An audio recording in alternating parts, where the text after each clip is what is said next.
आपसे आग्रह करता हूं सर, हमारे लोग बहुत बुरी हालात में हैं सर वहाँ, और अगर हमें मौका नहीं मिलेगा सर, हम अपनी बात नहीं रख पाएंगे सर।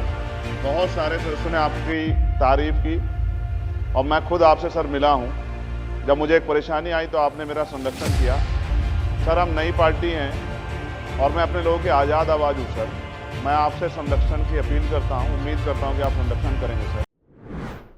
नमस्कार, मैं हूं माही सिंह और आप देख रहे हैं नेक्स्ट 9 न्यूज। नगीना सीट पर चंद्रशेखर आजाद ने जब से जीत दर्ज की है, अब ऐसे में संसद में अपनी ताल ठोकते हुए नजर आ रहे हैं। जी हां, वो संसद में जाते हैं और वहां पर ओम बिरला को स्पीकर बनने की बधाई देते हैं और कहते हैं कि हम आजाद समाज से आते हैं और हमारा जो बुरा हाल है, आप उसके लिए हमारी बात को सुनने पर ध्यान दें और आने वाले दिनों में अब हम अपनी आवाज उठाना चाहते हैं और जनता की आवाज बनकर अपनी बात संसद में रखना चाहते हैं। पहले आप उनकी ये वीडियो देखिएगा जरा, क्या कुछ कहते हुए नजर आते हैं चंद्रशेखर आजाद। ये माइक 1 सेकंड रुका करो, 1 सेकंड चालू जाए। ठीक है सर, मैं सबसे पहले तो आपको बहुत बहुत बधाई देता हूं कि आप लोकसभा के सर्वोच्च पद पर आसीन हुए सर। बहुत सारे सदस्यों ने आपकी तारीफ की और मैं खुद आपसे सर मिला हूं। जब मुझे एक परेशानी आई तो आपने मेरा संरक्षण किया सर। हम नई पार्टी हैं और मैं अपने लोगों की आज़ाद आवाज़ हूँ सर। मैं आपसे संरक्षण की अपील करता हूँ, उम्मीद करता हूँ कि आप संरक्षण करेंगे सर। सर, मैं ये भी प्रार्थना करता हूँ कि आप लोकतंत्र के रक्षक हैं, प्रकृति आपको लोकतंत्र की रक्षा करने की जो है ताकत प्रदान करे। साथ साथ सर, मैं पूरे सदन को आरक्षण के जनक छत्रपति साहू जी महाराज की आज जयंती है, उसके लिए भी बधाई देता हूँ सर।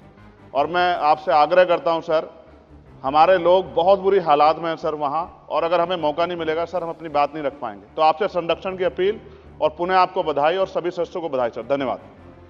तो देखा आपने किस तरीके से चंद्रशेखर आजाद अपनी बात रखते हैं और संसद में अपील करते हैं कि उनको अपनी बात रखने का मौका दिया जाए, क्योंकि उनकी पार्टी अभी बहुत छोटी है और बड़ी बड़ी पार्टियों को मौका दिया जाता है और छोटी पार्टियों को दरकिनार कर दिया जाता है। ऐसे में चंद्रशेखर आजाद ओम बिरला से इस बात की रिक्वेस्ट करते हुए नजर आते हैं। लेकिन उसके अगर इतर देखा जाए तो चंद्रशेखर आजाद का जो एक सॉफ्ट रुख रहा है वो अखिलेश यादव के प्रति देखने को मिला और अखिलेश यादव से वो हाथ मिलाते हैं और फिर संसद की कार्रवाई को शुरू कर देते हैं। ऐसे में ये पूरा मामला अगर देखा जाए तो अब कहीं ना कहीं चंद्रशेखर आजाद दलितों के बीच में फेमस होते हुए नजर आ रहे हैं। वहीं मायावती की जो मुश्किलें हैं वो बढ़ती हुई दिखाई दे रही है। वैसे में चंद्रशेखर आजाद के साथ साथ आकाश आनंद की भी चुनावी रण में एंट्री हो गई है। अब देखना दिलचस्प होगा कि इन दोनों युवा नेता में जनता का दिल कौन जीतते हुए नजर आता है। ऐसे में चंद्रशेखर आजाद ने संसद में जाकर अपनी ताल तो ठोक दी है, दलितों के लिए आवाज उठानी भी शुरू कर दी है। इसके पहले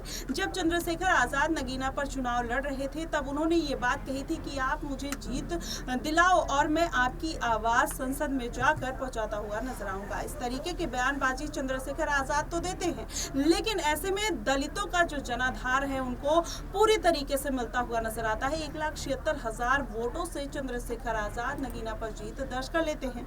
वहीं लेकिन अब मायावती की जो मुश्किलें हैं उनकी वजह से बढ़ती हुई नजर आ रही है, क्योंकि वो दलितों के नेता के रूप में उभरते हुए चले जा रहे हैं और मायावती की जो पार्टी का जनाधार है वो लगातार गिरता हुआ नजर आ रहा है। क्या वही चंद्रशेखर जो लगातार राजस्थान, हाथरस और रामपुर जैसी घटनाओं पर आवाज उठाते हुए नजर आते थे, अब क्या फिर से दलितों के लिए संसद में जाकर अपनी आवाज पहुंचाते हुए नजर आएंगे या नहीं, ये देखना बेहद दिलचस्प होगा। फिलहाल आपको क्या कुछ लगता है कि चंद्रशेखर आजाद अपनी बात को आने वाले दिनों में किस तरीके से रखने वाले हैं, आप हमें कमेंट बॉक्स में जरूर बताइएगा। फिलहाल के लिए बस इतना ही। देश और दुनिया की तमाम खबरों के लिए हमारे साथ बने रहिएगा नेक्स्ट 9 न्यूज।